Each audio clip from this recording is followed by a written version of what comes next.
En fait, je vais vous apprendre un truc. Celles et ceux qui veulent commencer YouTube, faut commencer ces vidéos par une bonne note positive. Genre, hello, comment ça va, blablabla, je suis en forme, tout va bien, je suis éclaté, les gars, je suis éclaté, la vérité. Ça fait 1 an que je bosse sans les vacances et tout. Là, au boulot, là, c'est quelques semaines, dernières semaines, c'était difficile, la chaleur. Et quand tu dis au revoir aux gens, bonnes vacances, tu vois, tout le monde part en vacances et tout. Et en plus, vous aussi, vous n'avez pas la tête, vous êtes en vacances aussi, j'espère pour vous. Et pas la tête aux vidéos, regardez les vidéos box. Donc voilà, ce que je comprends, mais je voulais faire quand même une vidéo, je voulais réagir sur l'interview, je suis éclaté, pardon. Interview, ce qui a dit le français Jean Gillet, le poids lourd franco-chinois, concernant Joshua. Voilà, je dis qu'il ne faut pas être comme ça éclaté, fatigué dans les vidéos, il faut avoir bonne humeur, mais je fais l'inverse, les potes bon. Allez, la forme. Bonjour à toutes, bonjour à toutes. Bonjour à toutes et tous, je m'appelle Dato et bienvenue sur Dato Boxing. Je m'appelle Dato, j'ai déjà dit, n'oubliez pas de vous abonner. Chaque nouvel abonné, 5 € qui va directement sur son compte, je peux pas parler.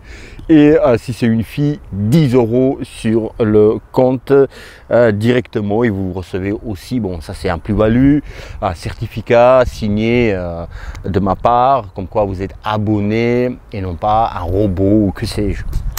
Bon, c'est parti les Boudatos, ça va pas être coupé cette vidéo, rien du tout. Surtout, ça fait une semaine, j'ai pas tourné, combien? Une semaine? Merci. De vidéos, bon, pour moi maintenant c'est comme si ça fait 2 mois que j'ai pas tourné, parce que à un moment je tournais tous les jours des vidéos.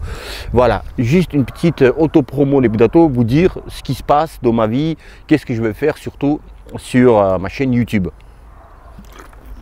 Alors, l'été, je vous disais, la boxe, bon, ça intéresse pas grand monde, enfin, si tu aimes la boxe, ça t'intéresse tout le temps. Mais je veux dire, quand tu es aux vacances avec ta femme, ton homme, il y a des enfants qui courent, voilà, tu profites. Et tu as bien raison, ma tête, vous en avez marre. Vous savez, je me suis dit, bon, surtout, il n'y a pas trop d'actu de boxe, vous êtes en vacances, mais j'ai envie de parler boxe. Alors, qu'est-ce que je vais faire?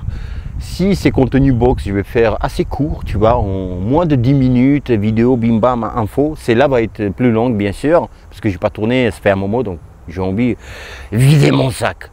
Alors, donc il y aura, si c'est contenu box, comme maintenant là je vous parle, face cam, tout ça, court, bim bam badaboum. Sinon, s'il y a des vlogs, bon, ça fait un moment que je vous parle des vlogs, il y a un vlog qui est déjà prêt, il y a juste des trucs à tourner, les face cam, pour, voilà. Vous allez voir, il y a des face cam à tourner, mais sinon le gros est tourné. Ça va durer au moins une demi-heure, je crois. Ça c'est long vlog, où je reviens sur redevenir boxeur pro à mon âge, à 45 ans, redevenir boxeur pro, je suis ex-boxeur professionnel. Donc tout ça je vous parle, vous me demandez des nouvelles, il y aura ça. Et après je vais faire aussi des vlogs plus courts, vous allez voir, j'ai déjà des idées, change de salle de sport, tac tac, le sac de frappe, boum bam, des trucs les gars, ça va être intéressant aussi les vlogs, mais premier long vlog d'une demi-heure qui va pas tarder sortir, et puis pour dire qu'il y aura plus de vlogs cet été et aussi des vidéos bien sûr. Il y a les JO qui arrivent, je vais comment dire, comme si je suis un reporter, tu vois, mais je vais couvrir un petit peu et essayer en tous les cas l'actualité boxe aux JO, hein, surtout les Français et Françaises, mais aussi toute la boxe dans la mesure du possible. Et puis le temps que j'aurai, parce que je vais travailler aussi etc. Donc voilà ce qu'il y aura. Les JO, les premiers combats commencent le samedi prochain, les gars. Ça va vite. Hein. Le 27, nous sommes le jeudi, là. C'est quoi? Le 19, 18, je sais plus ce que c'est. 18. Ouais, 19. Vendredi, jeudi 19, juillet 2024. Et à la vôtre, na zdorovia. Donc, je me répète là, où j'ai déjà dit, les JO, les vidéos JO, les réactions sur les combats, actu JO, boxe, réaction sur des combats, hein, et sur des combats français, et voilà, et des françaises, et des combats, ce qui est intéressant, un KO intéressant, un bim bam badaboum, et les vlogs. Voilà. Putain, ça a duré combien? Longtemps, combien? 5 minutes, je fais l'intro. Donc voilà, auto-promo. Les potos de Dato, maintenant, on va passer à la vidéo. Oh, je suis en forme. Alors, j'ai lu une interview du français Jean Gillet, le poids lourd. Peut-être c'était interview vidéo, mais en fait, je l'ai lu. C'est ce qu'il disait. C'est assez court, hein, mais ça donne à réfléchir. Il disait, alors, il parlait de Joshua. Je n'ai pas pris ça comme un clash, je me devance, mais comme un gars le français qui dit ce qu'il pense. Il dit, moi, aujourd'hui, maintenant, à 41 ans, je vais aller vite dans ma carrière et je vais boxer des tops. Alors, lui, il mérite, Jean Gillet, il mérite de boxer des tops. Qui vient battre Deontay Wilder, même si Deontay Wilder, pas le grand Deontay Wilder, mais quand même, Deontay Wilder. Et avant cela, il bat Joe Joyce, vous le souvenez. Et il dit, je veux boxer des tops. Par exemple, Joshua. Mais Joshua, dit-il, le français Jean Gillet, il va jamais vouloir me boxer. Rappelez-vous ce que je vous dis. C'est Jean Gillet qui dit. Rappelez-vous ce que je vous dis, il ne me boxera pas. Les Boudatos, ça, c'est pour ça que je dis, je me devance. J'ai pas pris ça comme un clash, comme titiller, provoquer pour voilà, vouloir une réponse de la part de AJ, Joshua et voilà, ramener un petit peu de hype. J'en ai parlé de ce combat-là. Un adversaire, Jean Gillet, j'ai proposé comme adversaire pour Joshua à Wembley qui va boxer là. DD International Dubois, je disais, il y a 3 propositions pour lui, enfin il y avait 3 candidats, il y avait Dubois, Parker et Jean Gillet. Et je disais justement qu'il ne va pas choisir ces 2-là, mais bien Dubois, et c'est ce qui s'est passé. C'est ce qui s'est passé. Et maintenant, les Boudatos, donc il a dit à Jean Gillet, moi j'étais en travail étroit, relation étroite avec Matchroom et Eddie Hearn. Même Eddie Hearn, il ne veut pas que je boxe Joshua. Parce qu'il dit, je ne sais pas pourquoi, alors qu'il sait. En fait, Joshua, si vous voulez, le Boudato maintenant, si on parle de est-ce que... et déjà, il a dit, ce qui est important, il a dit, regardez, il va pas, Joshua, il veut pas prendre un adversaire comme moi parce que regardez ce qu'il boxe. Il boxe Illinius, il boxe Otto Wallin, il boxe le boxeur, le combattant UFC Ngannou. C'est ce qu'il dit, c'est dire. Donc voilà, il a dit une chose très intéressante, enfin très parlante, c'est qu'il dit un boxeur, il se juge ou il se jauge ou il se juge comme vous voulez, ses qualités selon les adversaires qu'il rencontre. Tu vois, il n'y a pas Shadow, il a fait ça, il a fait le kéké, il a fait le pigeon, tu vois, ça on s'en fout. C'est l'adversité, selon qui tu boxes, selon qui t'affrontes. Donc c'est ça qui est important. Il dit, voilà, Illinius, Ngannou, combattant UFC. Alors, c'est lui qui dit. Donc voilà, il dit, quand il dit ça, il parle de Joshua comme son adversaire, futur, voilà, un futur potentiel adversaire. Et donc, il ne va pas lui jeter des fleurs, donc il le rabaisse un petit peu son passif. Et nous, ici, on sait, Joshua, il n'est pas là par hasard. Il avait de l'adversité, même si on reste sur notre fin, il y a Fury, il n'y a pas eu de combat, il y a des adversaires qu'on veut, ou Deontay Wilder à l'époque. Donc voilà, ça on reste sur notre fin, mais champion olympique Joshua, 2 fois champion du monde, il n'est pas là par hasard. Donc voilà, ça, il faut césariser le César, il faut lui rendre les armes, c'est ça on dit. Voilà, c'est ce qu'on vient de faire. Donc j'ai pas pris ça comme un clash, comme un kéké qui parle et tout. C'est pas le genre du français Jean Gillet. Maintenant les Boudatos. Quand je parlais de ces 3 adversaires pour Joshua pour Wembley, qui est l'adversaire, et j'ai dit c'est Dubois qui va boxer, et voilà, je disais que il y en a l'autre il va pas être rentable, il va pas être bankable pour les vues par vue, pour la billetterie, tout ça, pour remplir 80 000, c'est le stade de 80 000 personnes. Mais maintenant si on réfléchit au niveau pognon, au niveau pognon, c'est un peu sale, hein, sale quand on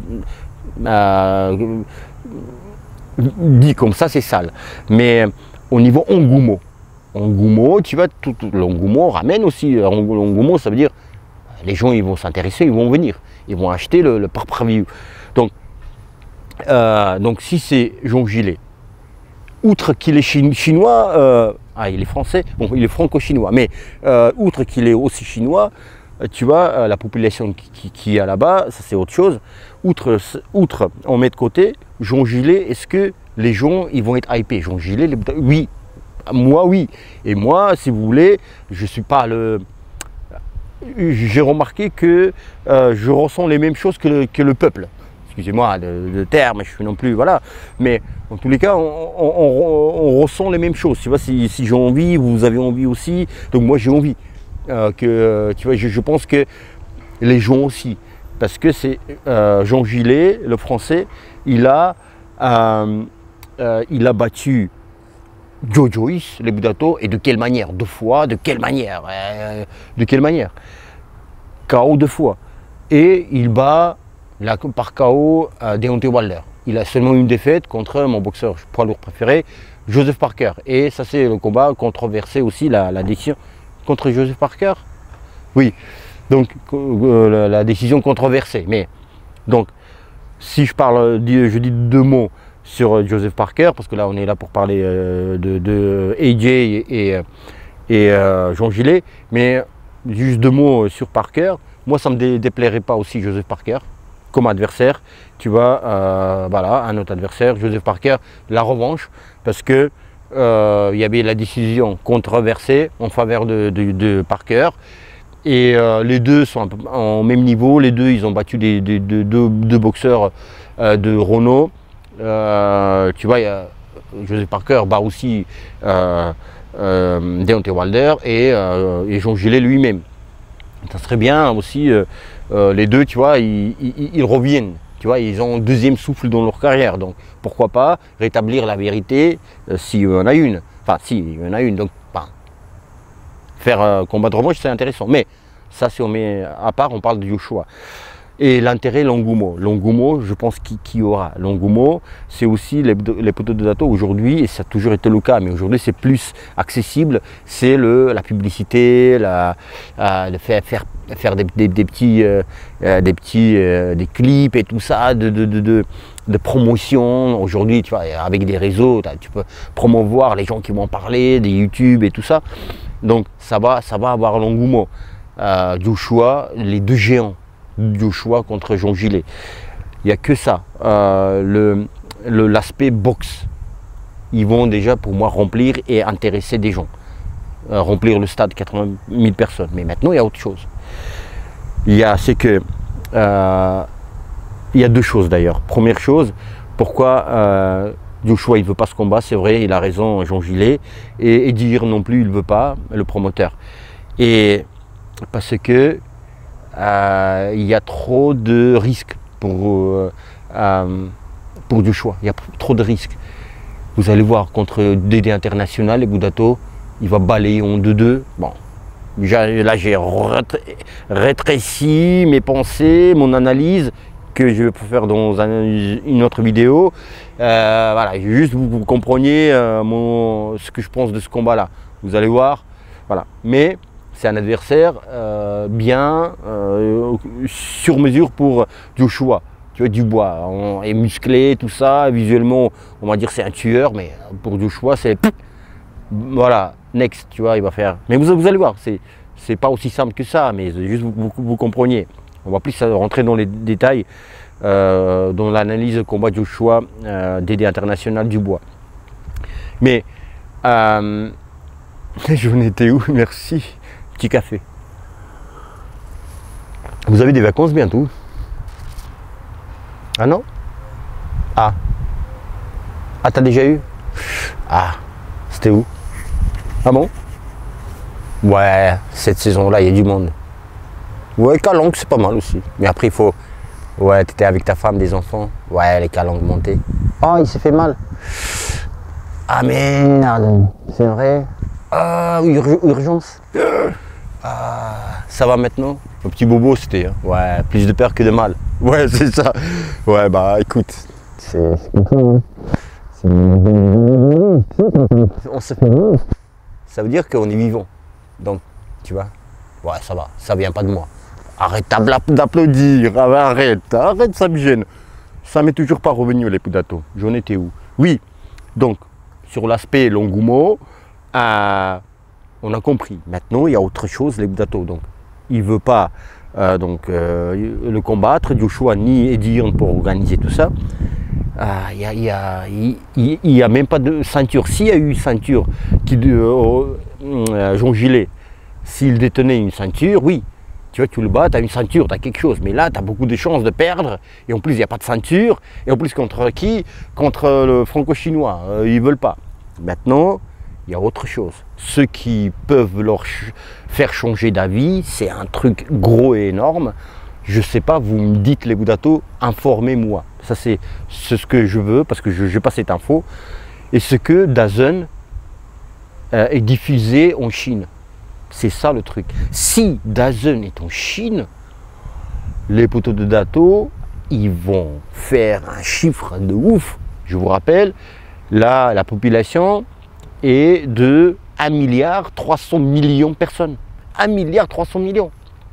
Vous imaginez, s'il y a 10% qui achètent, s'il y a même 1% qui achètent les Poudato, c'est énorme. 1%, ça fait exact.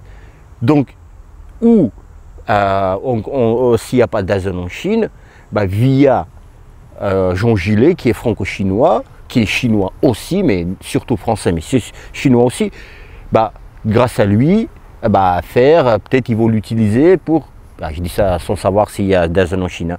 Je ne me suis pas documenté pour avancer cette vidéo, mais tu vois, pour un petit peu comme la porte, pour rentrer avec DAZN. Ou peut-être les Chinois, ils ont leur diffusion, comme pour tout, hein, ils ont leur Internet, tu vois, ils ont un autre Google ou un autre Internet. TikTok, c'est un autre TikTok là-bas. Et peut-être aussi, ils achètent des combats pour diffuser, pour leur diffuseur à eux, parce qu'ils sont assez intelligents, ils font manger leurs citoyens, tu vois, et non pas un Américain DAZN qui va venir et gagner de l'argent sur leur dos. Mais ça, je ne sais pas, mais en tous les cas, si ils font un deal entre DAZN, truc, voilà. Mais moitié-moitié, leur diffuseur moitié à DAZN, mais en tous les cas, je ne sais pas, donc je ne peux pas rentrer dans ce truc de business, alors que je ne suis pas businessman et je ne connais rien du tout là-dedans. Vous savez quel genre de businessman je suis? Je vais acheter un truc à 10 € et te vendre à 1 €, frère. Voilà, businessman que je suis. Donc, voilà, il y a ça qui peut leur faire changer d'avis. Que voilà, per-view et trucs, et énorme population en Chine. Parce que le promoteur Frank Warren, juste après la victoire du français Jean Gillet contre Deontay Wilder dans le ring, là, quelques minutes après la décision rendue, il a dit « Ah oui, il était super content ». Et ça on disait long. Il disait sur le TikTok en Chine, on a battu le record de vues sur TikTok de Chine de ce combat-là. Tu vois, les gens, l'hashtag Jean Gillet, Deontay Wilder, c'était en TT ou je sais pas comment on dit les jeunes. Mais tu vois, c'était plus vu, plus truc, voilà. Donc ça veut dire qu'il ramène un engouement Jean Gillet. Donc quand il disait ça, Frank Warren, c'est pas juste, il n'était pas content pour TikTok. Il était content déjà, c'est le business, il pensait, c'est un businessman. Donc il pensait au business qu'on peut faire quelque chose là-bas. Donc c'est pour ça que je dis, c'est ça, cet aspect business.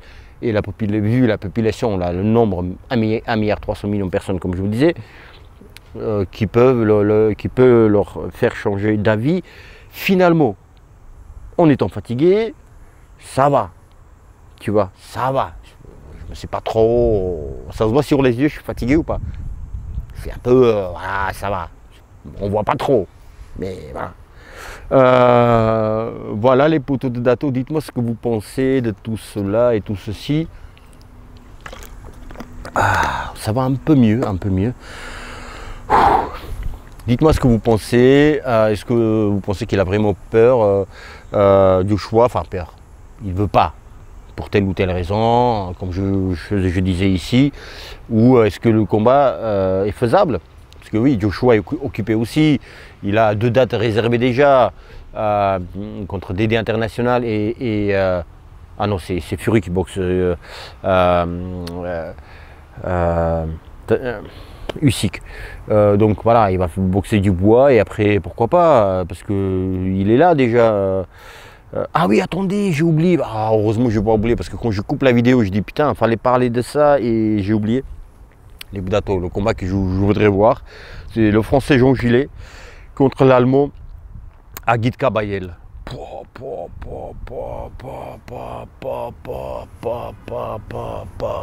Oh là là là là. Alors, Agit Kabayel, courte vidéo justement, je vous disais, je vais faire je vais retracer sa carrière. Je suis flemmard les gars, il faut beaucoup travailler pour ça. Mais je vais essayer de parler de, en tout cas pas retracer sa carrière, parce qu'il y a beaucoup de boulot, il fait chaud. Et non, le temps qu'il faut que je m'achète un bureau et une chaise chez moi, parce que j'ai pas de chaise pour... Au montage, tu passes beaucoup de temps, et pour passer beaucoup de temps, monter des vidéos, comme je vous disais, retracer carrière et tout, faire des recherches, il faut au moins être bien assis. J'ai des chaises, ça c'est après, je raconte ma vie, oui. Donc ça c'est une bonne idée parce que les gens ne connaissent pas Agit Kabayel, qui était potentiel futur adversaire de Tony Yoka pour le titre EBU, et le combat ne s'est pas fait. Donc il devait se boxer à l'époque. Donc voilà, les Budato, voilà, Agit Kabayel, ça serait très bien aussi contre Joseph Parker, mais bon, Agit Kabayel aussi, on lui a donné 2 tests, 2 gros tests, et il les a passés, et là, ouais, peut-être il veut un combat pour un titre aussi, mais c'est pas, les combats pour des titres, ils sont occupés. C'est déjà booké. Mais bon, on peut inventer un titre. Je crois que ce passage-là était de trop. Voilà, je vous ai déjà fatigué, je suis KO. Je suis KO, à côté, tous les idéaux. Prenez soin de vous et de vos proches. N'oubliez pas que je vous aime et je vous embrasse. Prenez soin de votre santé. À bientôt, à très très bientôt.